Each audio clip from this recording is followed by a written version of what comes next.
historically, when money and power are able to operate without public accountability, they steal all the money. The role of the journalist in America is to harass money and power to no end every day, day after day, on behalf of the American taxpayer. MSNBC, the place for politics.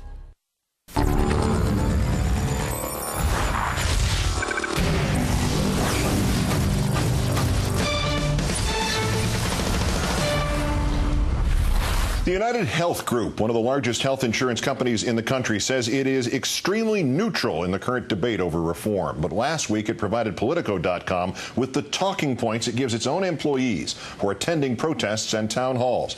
Included therein, quote, a government-run health plan would be a roadblock to meaningful health care reform. The United Health Group customer told Talking Points memo and repeated to Countdown that the insurer directed him to right-wing sites and events. United Health Group denies this. But in our third story tonight, what kind of company thinks opposing the president's health care plan is extremely neutral? According to OpenSecrets.org, President and CEO Stephen Hemsley has personally given $15,000 to Democrats, $41,000 to Republicans, and $36,000 more to United's Political Action Committee, a committee which has given hundreds of thousands to Republicans, but as of the 2008 election cycle, had given 61% to Democrats, who now, of course, control the health care debate. All of that, of course, is legal. However, after fighting lawsuits filed by New York Attorney General Andrew Cuomo and the American Medical Association, lawsuits which accused United Health Group of a scheme to defraud patients, which United Health Group denied, United Health Group decided to settle those suits 1 week before President Obama took office. Here's how the scheme worked. For most Americans, when you go out of network, your insurance pays a preset percentage, not of your actual bill, but of what they think your bill should be, the, quote, usual and customary bill. So if your insurance company covered 80% of out-of-network costs and the usual and customary rate estimate for a chest x-ray was $100, your insurance company paid you $80, even if your actual x-ray cost $150. Why? Physician reimbursement based on nothing but the doctor's bill is simply not economically tenable for consumers, nor sustainable for our healthcare system. So what would be economically tenable? For decades, insurance companies bought their estimates of usual and customary from two competing databases. 7 months after Mr. Hemsley joined United Health Group, the company purchased one of those databases. 10 months later, it bought the other one. Just a year and a half later, the AMA sued, claiming United Health Group was now lowballing the usual and customary rates used by the insurance industry. So insurance companies, including United Health Group, could cheat patients and providers on their reimbursements, telling patients the company providing their rate estimates was, quote, independent, while United Health Group was telling other insurance companies they would get a 16-to-1 return on investment if they bought those rate estimates from United Health Group. Cuomo said United Health Group lowballed consumers by as much as 30%. United Health Group's own general counsel said conflicts of interest were inherent. Mr. Hemsley did not. We understand that appearance and that appearance of an inherent conflict. United Health Group agreed to pay $50 million to set up a new, actually independent database and to reimburse patients and providers $350 million, although a judge is still deciding whether or not that is enough. A Senate committee concluded that millions of Americans, including more than 1 million military families, paid billions more for out-of-network health care than they should have.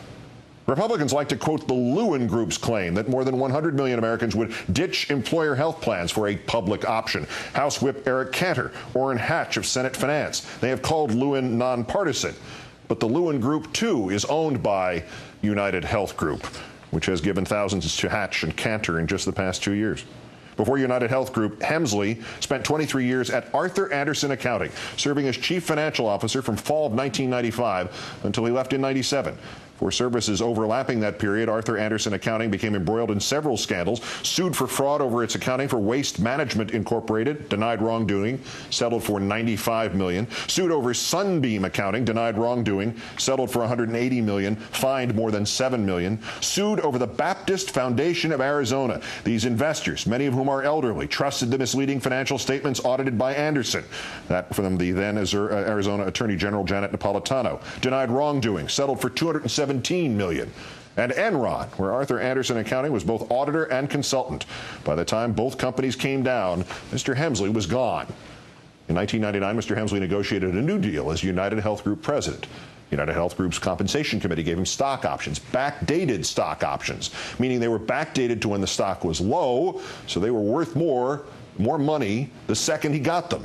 This saved him the trouble of having to wait till the stock price actually rose.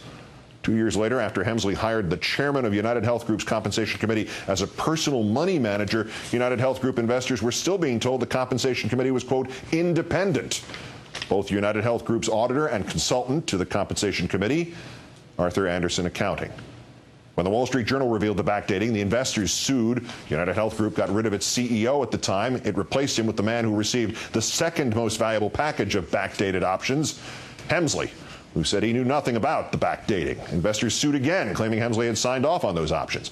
Why would United Health Group keep Hemsley if that were true? Quote, the impact of the stock was significantly mitigated with the retention of Hemsley. If both had been forced to leave the company, then investors would have looked at it as a wholesale management change. Hemsley denied wrongdoing, but agreed to return some of his options, $190 million worth. According to Business Week, United Health Group has, quote, achieved a secondary aim of constraining the new benefits that will become available to tens of millions of people who are currently uninsured. After Republican Chuck Grassley complained last year, United Health Group stopped marketing a plan to seniors that left them thinking they were fully covered when they only had supplemental coverage. Last year, hospital executives rated big insurance companies in a national survey. Aetna was best, WellPoint second worst. United Health Group was worst, favorable 8%, unfavorable 91%. United Health Group has reportedly hit small businesses and consumers with regular double-digit rate hikes recently, far outstripping inflation. In 2007, United Health Group denied but agreed to settle claims of handling patient claims improperly in at least 37 states. I tried to explain to them that if I do not have this, I will die, and the only response she gave me was okay. President Obama is now asking United Health Group for advice on how to reform health care. He met with Hemsley twice this May. On June 1st, lead senators on health care asked Senator Ken Conrad to come up with an alternative to the public option. 3 days later, Senator Conrad met with Hemsley and top United Health Group lobbyist Simon Stevens. Conrad has since that meeting led an effort to create nonprofit medical cooperatives, Business Week reported. With less heft than a proposed national plan, the state medical cooperatives would pose a far weaker competitive threat to private insurers. Conrad said the idea of co-ops came out of conversations in my office. Senator Conrad's office told Countdown, quote, you're barking up the wrong tree. Co-ops were not discussed. The senator met with them for 15 minutes to discuss care coordination and how that could lead to both cost savings and better health care outcomes.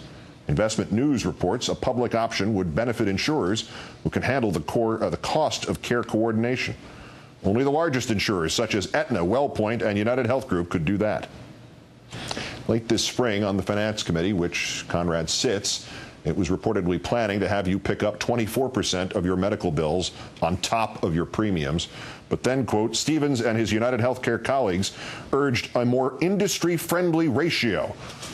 The Finance Committee decided that now you will pay 35% of your medical bills on top of your premiums. Last year, United Health Group made a profit of $5 billion. Thus, in a dozen years in United Health Group's employ, Mr. Hemsley's total compensation has been valued at $750 million so far. United Health Group and the Republicans have thrown everything they have at reform except for one last weapon, the threat of zombies. Death panel zombies. They can always... There's been lots of talk about dropping the public option and not extending to all Americans the health care plan enjoyed by seniors, veterans, and members of Congress. As such, we'd like to walk you through a world with no public options. First, you wake up to the sound of someone robbing your house. You call 911, but you don't have police insurance, so they don't come. You start your car to go to work, but it bursts into flame. The fire department comes to put it out, but you can't make the copay, so burn, baby, burn. Now you walk to work, which saves you money because all the highways are toll roads. Not that you could afford the fees anyway. At the office, you're sued for sexual harassment, but when it goes to trial, the plaintiff outbids you in the private courts, and you lose. Soon, a private corporation buys control of the atmosphere and charges you for the air you breathe. And since a lack of oxygen in your lungs is a pre-existing condition, you won't qualify for air insurance, and you'll just have to die. This message brought to you by a random a-hole who wants to make the healthcare debate even more confusing.